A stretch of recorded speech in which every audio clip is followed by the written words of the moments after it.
You guys did it. You got it banned. How's it going, YouTube? How's it going, Dueling Book? It is Vengeful Shadows here. I'm going to do a real quick video about the most recent ban list that actually just came out today. A lot of people are very excited about it. Some people are more excited about certain hits than others, and I think a lot of people are honestly pretty excited about a lot of the cards that came, at least from 1 to 3. So let's get right into that, okay?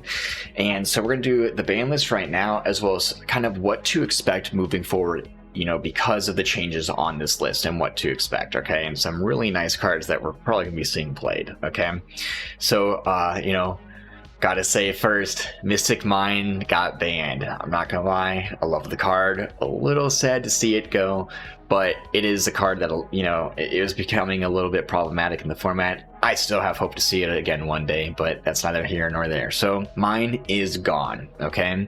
So don't have to worry about side decking specifically for that anymore. Next to that, also getting banned, I think a little bit people were kind of not expecting that. It is Curious, the Light Sworn Dominion. So this card was able to be used with a lot of decks, especially the tier elements, where they can mill cards from the deck to the graveyard, just kind of, you know, extending into an already amazing board, just to be able to set up art like kind of on top of that. So it's a good card. It did get hit. It's an interesting one. It's a weird hit. So we'll see if that stays on the list forever, or if we'll see it coming back anytime soon. The only card to get limited actually is Herald of the Orange Light. I think it's a little surprising to some. Others are not, you know, as surprised, because this card was making tournaments really hard to play against, especially when it wasn't even their turn. It's your turn, you're just playing, you actually have a decent board. They use the Herald, mill one of the Shizu support cards, and now it's their turn during your turn. So I think it's going to be kind of refreshing seeing Herald gone. Not only did it counter some of the only counters against their build like Shifter, but honestly, it was just really hard to have an effect negation as well as destruction, and then them just being able to use any of the effects and then just kind of benefit off the Herald effect. You know, we saw it with Eva, we saw it kind of here, but it would be nice not having Herald of the Orange Light around, okay? Next, we have the semi-limited, once again, only one card on there, which is the Layerless Recital Starling. Neither here nor there with that one. I think it's kind of, you know, not going to be too crazy in the format seeing this gone. I mean, it's not even gone, it's at 2, so I don't think we're going to be seeing it, you know, being too crazy. Now, for the Unlimiteds, this is, guys, where everything, it gets kind of crazy here, and I definitely want to go over it. And honestly, also want to give a shout out. We got Dual Daddy, okay? He always brings out really cool updates to a bunch of the stuff that's going on in the format. That's why I'm using this picture. It's real clean. So guys, give them a check out. So I want to give a shout out to them. They do great content over there, okay? But guys, Unlimited, okay? So we got Fire Formation Tenki. That's a really good boost to all the Beast Warrior archetype stuff out there. Since Mystic Mine got banned, of course, we see our friend Metaverse coming back to 3 to help us put the Necro Valley on the board, just to do all sorts of nice anti-meta stuff as well. Still have that interruption factor. And then we also see Dimension Fissure and Macrocosmos. And honestly, I was not expecting to see these guys come back to 3. So we got 3 Shifter, 3 Fissure, and 3 Cosmos. I think things are looking up, okay? And then the star of the show is Tellarknight Ptolemaeus. Not only can it cheat out certain exceeds, it can just set up for a lot of plays that can be really, you know, detrimental to the meta deck tier elements. Okay, so let's get into what we're expecting to see as the format, you know, progresses through. Obviously, I think D-Shifter staying around is really nice. It's an amazing card to be playing when your opponent's going first with tier elements. You have that. They are not completely, you know, fish out of water. They can still set up. They still have Baguska plays, all sorts of stuff. They just can't dedicate so hard into that turn 1. And we might actually be seeing kind of back and forth plays actually happening here coming up in this format, especially since Herald of the Orange Light is no longer, you know, at 3 in their build. D-Shifter's a little bit safer to be activating when you do have them, because the times you even open them, half the time they'd be negated by the Orange Light. So Shifter coming in strong and staying in the format strong, okay?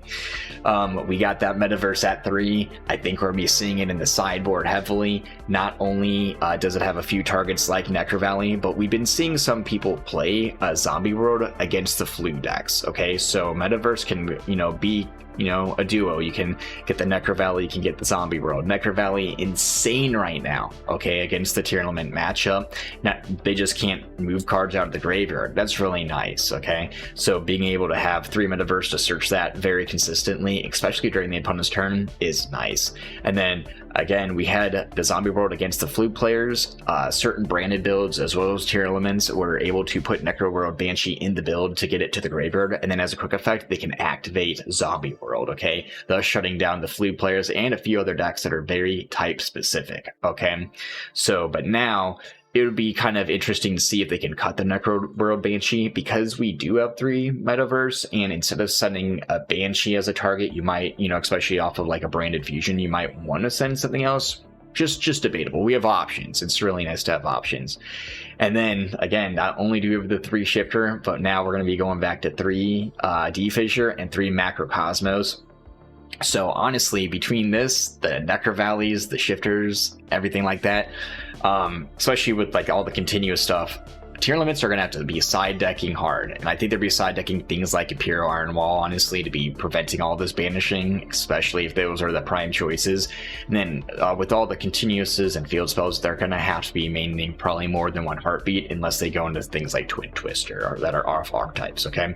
So I think we're going to be seeing all these pretty heavily played going into the next format. But star of the show, let's be honest, is Tellarknight Ptolemaeus, okay? Now, this was banned way back in the day. I just remember it coming out during like the BA format with the Burning Abysses. They were kind of, you know, at the meta, and then like Tellarknights are right there with them. This card really helped out the Tellarknights be able to put the nail in the coffin against the BA matchup, and then they immediately, you know, they're pretty quick on getting rid of this thing, okay, because they wanted their precious BAs to keep going. But Ptolemaeus, he's actually able to cheat out Exceeds, okay? Because you can detach 3 as a quick effect from him to be able to rank up into a rank 5 non-number Exceed monster, okay? And then also, it takes 2 or more levels to make, level 4s to make him, so you can make him with 2 level 4s or more level 4s, you know, to get that very quick detach 3 to the rank up, okay?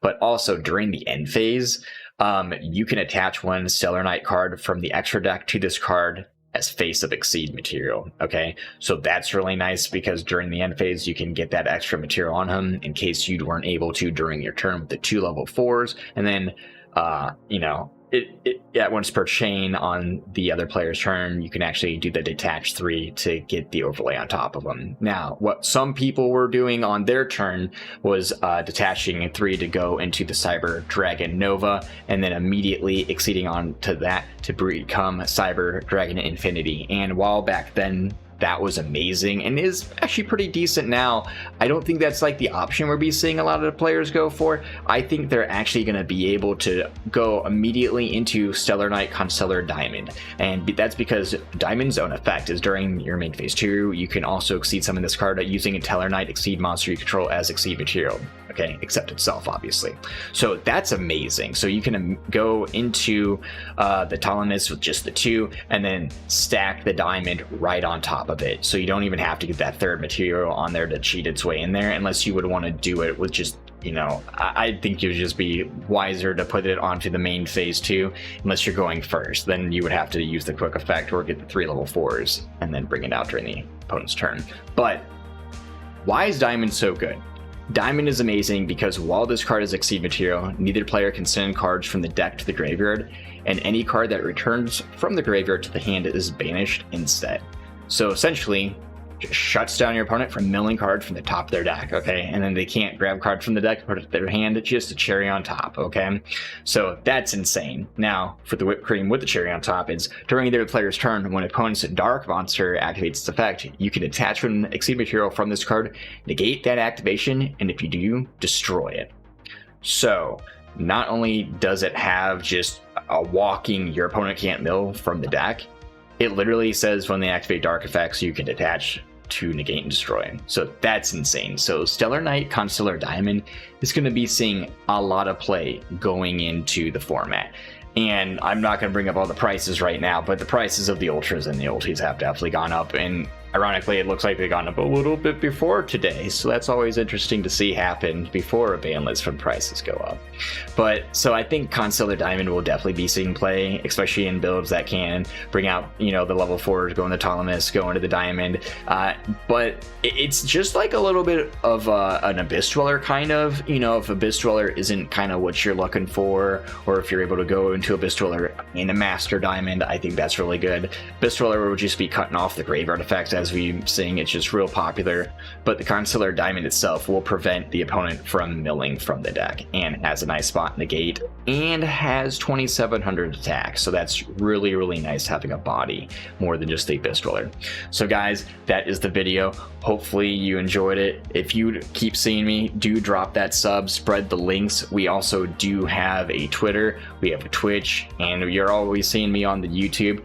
I've also been doing some commentary for Mystic TCG, that's Mystic_TCG. We're trying to do a little bit more live commentary for them when they got their locals, and we just did one for a case tournament. So hopefully you'll be seeing me on there. But guys, again, drop the sub, share the links, stay safe. See you next time. Suck it, nerds.